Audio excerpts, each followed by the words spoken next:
두 번째 주제인 배당의 활용에 대해 이야기 나눠보도록 하겠습니다. 법인의 CEO가 법인에서 받을 수 있는 소득에는 급여와 퇴직급여 외에도 배당이 포함됩니다.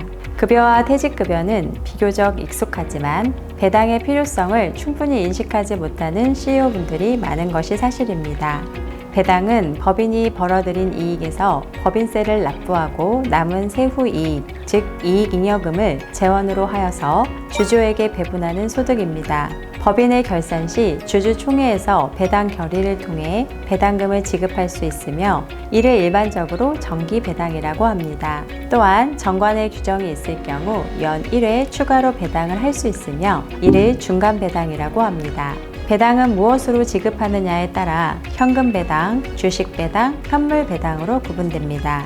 배당금을 수령하면 배당 소득으로 과세됩니다. 배당 소득은 이자 소득, 근로소득, 사업소득, 연금소득, 기타 소득과 함께 종합소득의 6가지 종류 중 하나입니다.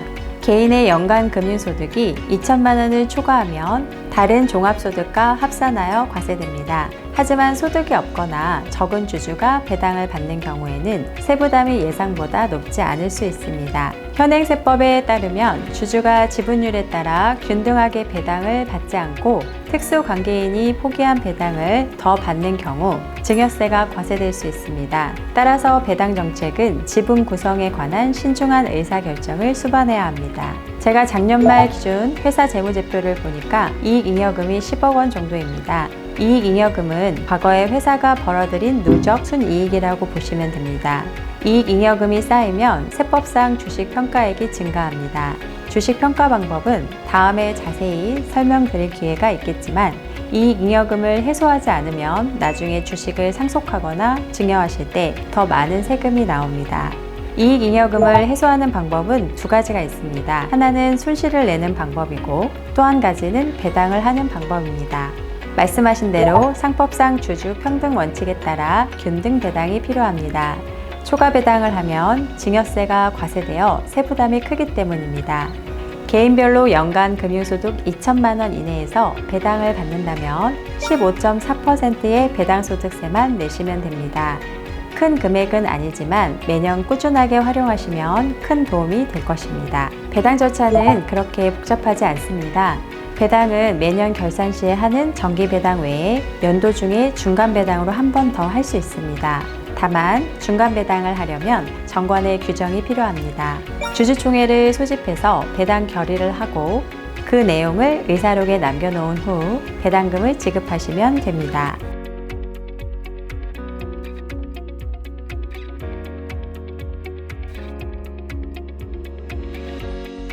2021년부터는 지분율이 적은 자녀에게 더 많은 배당을 할 경우 증여세가 과세됩니다. 따라서 미래의 자녀에게 회사를 물려주실 생각이라면 주식을 좀 더 증여하신 후 배당을 하시는 것이 좋습니다. 특히 작년에 이익이 적게 나서 금년에는 주식 가치가 많이 내려갔으므로 지금 증여하시는 것도 좋은 방법입니다. 배당소득은 연간 2천만 원이 넘으면 다른 종합소득과 합산해서 과세됩니다. 그렇지만 배당은 법인세와 소득세의 이중과세 문제가 있어서 배당세의 공제제도를 두고 있기 때문에 실질 세부담이 급격히 높아지지는 않습니다. 대표님 첫째 자녀는 사회초년생이라 근로소득이 많지 않을 것이므로 수천만 원의 배당을 받을 경우 배당소득세 부담은 15.4%보다 조금 높은 정도입니다. 둘째 자녀는 대학생이라 소득이 없으므로 연간 약 1억 3천만 원까지는 15.4%의 배당소득세만 부담하시면 됩니다. 다만 자녀가 연 2천만 원을 초과하여 배당을 받으면 건강보험료 추가 부담이 발생하는 점은 고려하셔야 합니다. 대표님은 아무래도 자녀분들보다는 세부담이 커지는 게 사실입니다. 연간 1억 원 정도 이내로 받으시면 배당소득세 부담은 30% 수준입니다. 세부담이 좀 크다고 생각하실 수도 있지만 이미 40%의 근로소득세를 부담하고 계시기 때문에 배당 실행을 고려해 보실 필요가 있습니다. 게다가 배당한 금액만큼 이익잉여금이 해소되는 효과가 있어서 주식 가치가 낮아집니다. 비상장 주식은 일반적으로 순자산 가치와 순손익 가치를 가중 평균해서 산출하는데요. 배당을 하면 순자산 가치가 감소합니다. 나중에 회사 주식을 자녀에게 증여나 상속으로 물려주실 계획이라면 적절히 이익잉여금을 해소할 필요가 있습니다. 배당소득세는 법인세와 소득세 간에 이중과세 문제가 발생하기 때문에 이를 조정하기 위한 세법상의 장치가 마련되어 있습니다. 즉, 배당 금액에 그로스업을 적용해서 법인세 과세 전 상태로 되돌린 후 배당 가산액을 배당소득세 산출세액에서 공제하는 방식으로 이중과세를 완화합니다. 따라서 소득이 배당소득만 있는 경우라면 연간 배당소득이 약 1억 3천만 원 수준까지는 배당소득세 부담이 약 15.4%로 유지될 수 있습니다. 단계별로 한번 나눠서 알아보겠습니다. 1단계로는 배당 가산액을 가산합니다. 종합소득에 합산되는 금융소득 중 2천만 원을 초과하는 배당소득에 대해서 10%의 배당 가산액이 적용됩니다.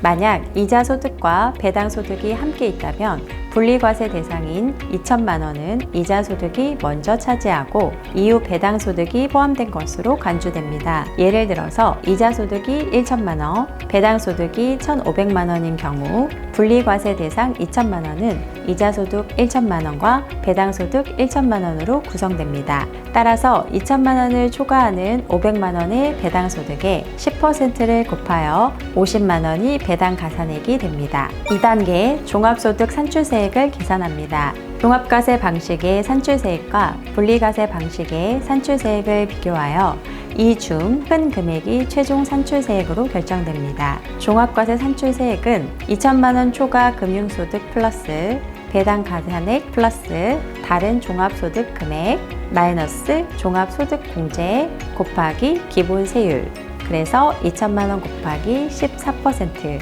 비교 산출세액은 다른 종합소득 금액 마이너스 종합소득공제 곱하기 기본세율 금융소득 곱하기 14%가 됩니다. 3단계 배당세액 공제의 적용. 앞 단계에서 산출된 종합소득 산출세액에 아래 두 금액 중 작은 금액을 배당세액 공제로 차감하여 최종세액에 반영합니다. 금융소득 종합과세 사례를 하나 알아보겠습니다. 김 씨의 2023년 귀속소득 정보가 다음과 같을 경우 종합소득세 결정액은 어떻게 될까요? 2천만 원을 초과하는 금융소득이 종합과세 대상이 되는 경우 금융소득 중 이자소득이 우선적으로 2천만 원을 구성한 후 나머지 금액이 배당소득으로 구성됩니다. 즉, 이자소득 2천만 원에 대해서는 14%의 세율이 적용되며 배당소득 1억 원은 전액 종합과세 대상이 되어 배당소득에 대해 그로스업을 적용한 금액이 종합소득 금액에 추가로 가산됩니다.